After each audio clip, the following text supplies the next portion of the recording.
What is your relationship with your sibling like, or siblings if you have more than one?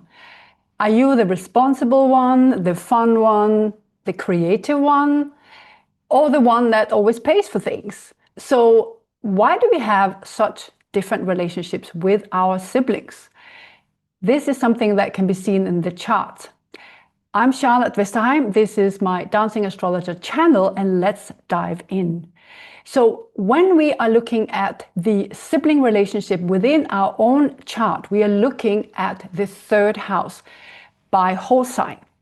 I'm following the Hellenistic method here. So we look at the third house sign, we look at the ruler of that sign, and we look at the placement of that in your own chart, as well as the condition. I'll come to that in a minute. So the interesting thing about the sibling relationship is the third house is not really describing your siblings. They're actually describing your role, what you bring, the quality, the dynamics, the natural flow with which you express your role within the sibling dynamic. This is why it can be so different. So let me share some slides to go through so you see what I want to explain about. So in order to look at the sibling constellation, we start by the third house cusp. What sign is on here?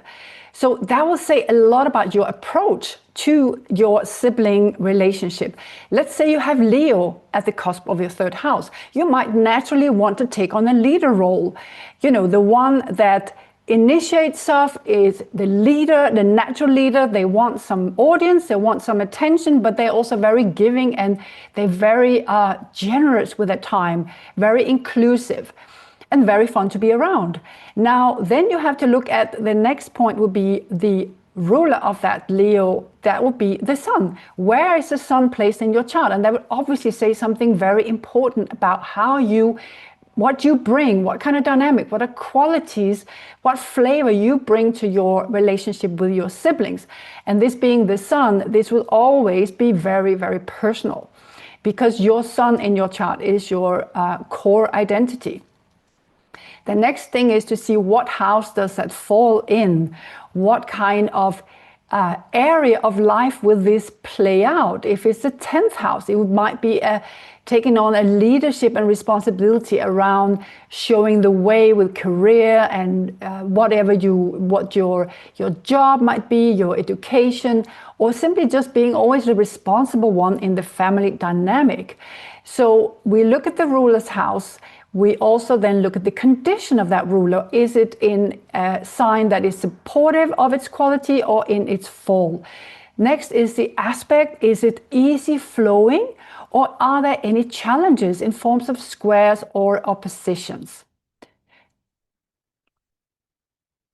These are all pieces that will reveal something about your sibling story. Next, we look at the sign of that, the sign of the third house. It really is, you know, like, so just to recap, the ascending sign is you, and the third house is representative of your instinctive role within your sibling dynamic. It would be your natural style. Let's say you have Libra on that third house cusp. You will be the natural diplomat. You'll be the one that is maybe negotiating in the family. You're the one people come to and tell their story, and you will be then the one sitting with all the information that you're then trying to manage. Or you might have, say, areas on that third house cusp. You might be the one that's very competitive. You need to win. You need to also have some sort of leadership role that people look up to for the things that you dare to do, like you're courageous, you might be very into sport, and you need to demonstrate that's really part of your character. And this is maybe how you approach relationships with your siblings. You might be competitive, you might need to win something, or you might be inspiring them to get out of their own comfort zone to do things in a different way. Now, if you have Pisces on the third house cusp, you might be the one that is very empathetic in the family, the one that people come to when they need some comfort and understanding. And you might be also the spiritual one, the one that is doing their own thing and don't want to be involved too much in conflicts because, you know, you're off following your own path. You're very interested in the spirituality or whatever that might, however that might express itself. But these would be your natural approaches to the relationship. So it's not necessarily, again, that third house is a description of your siblings. It's really what you bring to the sibling relationship yourself. So again, we follow the ruler. In this case, my example, Leo, on the third house cusp, Sun is a ruler, and you have the sixth house as an example of somebody having the Sun in the sixth house. So they might be natural at being organizing things for the family. They might be, if there's a trip coming on, or if there's a big family dinner event, they might be the one figuring out who to invite, what to serve for dinner, and how to get everyone together. They might be very organizational and taking the lead role as a Leo Sun in making that happen in their role with the siblings. And of course, it might be very interesting if that person has another sibling with, for example, Aries on the third house cusp with a strongly placed Mars. They might be butting heads about who should take the lead role, but that's a whole different story. So again, the sign gives the role that you express, and the ruler will tell more about the story. Now, it doesn't stop there because we need to get some more information about where the ruler is placed. Again, if you will have the ruler in the fourth house, your natural focus might be very much on the family, and you might be very engaged in the family and might not understand why some of you all other siblings might always be busy with their own thing, when you find that, well, it's in the fourth house that for me that becomes the most important focus for me. If you have that ruler in the sixth house, you might be your natural instinct is to help and to take responsibility for things and to give service and basically be assisting your siblings and your family in a way that is helpful and comforting. Now, if you have in the seventh house, you might be very focused on this relationship in terms of communication and learning from the partnership, the one-to-one. You might be very, doing things with your sibling just one-on-one to get to know them better and to have experiences, and you might be very interested in having that conversational dynamic in that relationship. If you have the ruler in the ninth house, you might be yourself being somebody who's very interested in traveling and to learn new things, and you're very interested in different beliefs, and you might want to bring that very much into the sibling relationship. Whatever you learned, you have new perspective, you're traveling, you bring stories back from your trips, and you bring that sort of little bit of global international flavor to that sibling dynamic. And you might then feel, what is going on? Why are the rest of my sibling, why are they not traveling? Why are they not curious about the same things as me? This is how we end up having different roles. So if you have the ruler in your 10th house, you might be naturally very ambitious. It's important for you to have a reputation, have a certain standing, a certain respect in that family, that you might be the one that have the best career. You might be the one that people look up to because you have really been successful in your role. And you might bring that to your relationship with your siblings. And this might sometimes, I've seen that come out in somebody feels that it can create a bit of jealousy and comparison, but that's another story. That is then last one I want to mention is the 12th house, where you have somebody who is naturally might not be so involved all the time with the relationship. They do their own thing. They are spiritual, they're private, and they might not want to be completely focused on the relationship. They're doing their own thing, and this is the flavor they bring to that type of the sibling relationship. So the ruler of the house is really showing where in your life the story is unfolding on a day-to-day basis. And we also look at, is the ruler supported here? Because if we have, let's say you have Libra or Taurus on the third house cusp. That means Venus is the ruler. So then you look at where is Venus placed. Is it placed in a sign where it can easily express itself? There's a good flow, there's encouragement, there's growth. Or is it in a challenging aspect, for example, with Saturn, where there might be conflict, and these conflicts might be seen in your relationship with your siblings, where let's say that one of you have a hard aspect, a square, an opposition between Venus and Saturn, or Venus and Pluto, or Uranus, and it creates this tension of maybe not being good enough, not being loved as much. There might be some insecurities, and that might play out in various ways of conflict.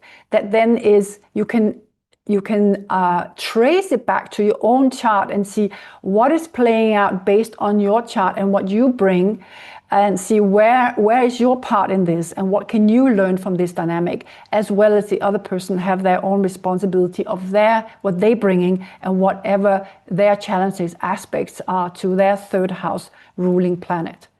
So these are the condition and aspects with your ruler of the third will say a lot about what kind of recurring themes. If you have siblings, and I've seen that many times, there's certain dynamics that keep coming back up. Why is it always me that have to take this role? Why am I always responsible? Why do I have to pay? Why am I the one that this and that? Or whatever it might be. And it might be a recurring theme that can be seen and traced back to your chart as well as your siblings' chart.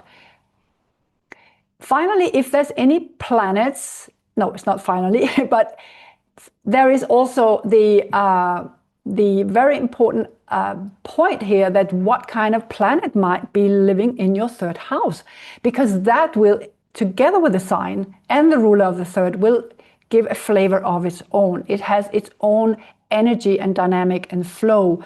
So obviously, Sun will say something about natural leadership. The Moon would be this emotional caring quality coming from the third house, expressed by that sibling. Mercury will be focused on communication, reaching out, building bridges, learning from their sibling, and having fun, and with the communication as well.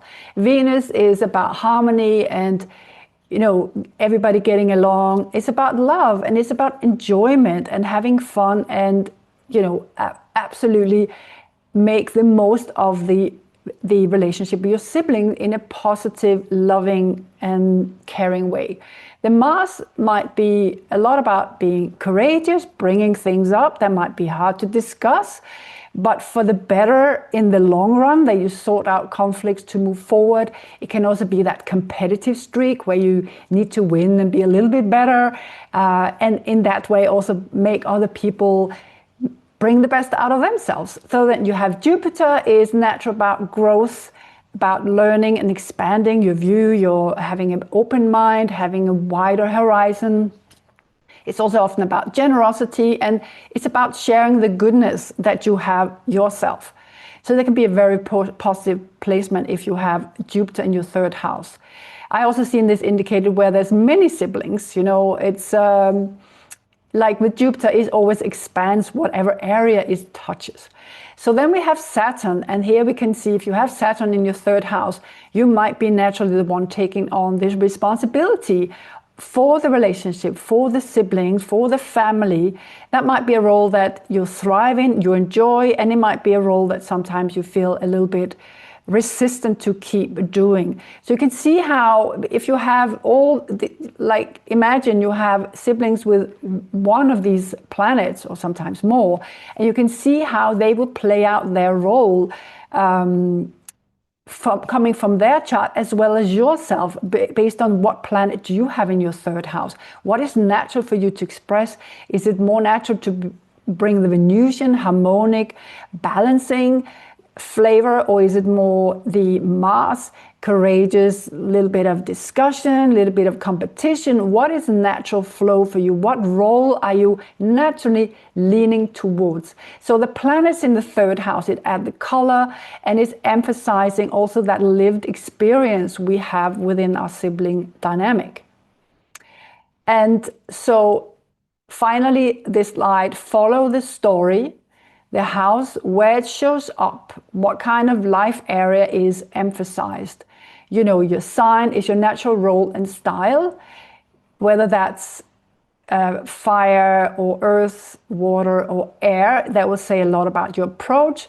Follow the ruler, that's a key to your story. That is really the one that gives very personal flavor to what you bring to the third house. And also what house that ruler is placed in with. Together they will create that individual story for yourself.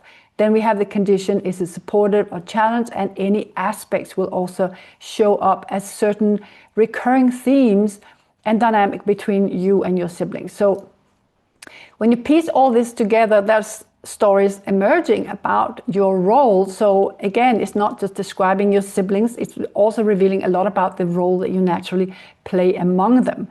And I find this super interesting, and I hope you did too. I hope there was something that is inspiring to you. And if you want to share your story and give me some of your you know, what sign is on your third house, what is the ruler doing, feel free to share. And if you want me to go through your personal birth chart with you, I can be reached on dancingastrologer.com. I would love to look into your sibling dynamic. And thank you so much for watching, and see you next time.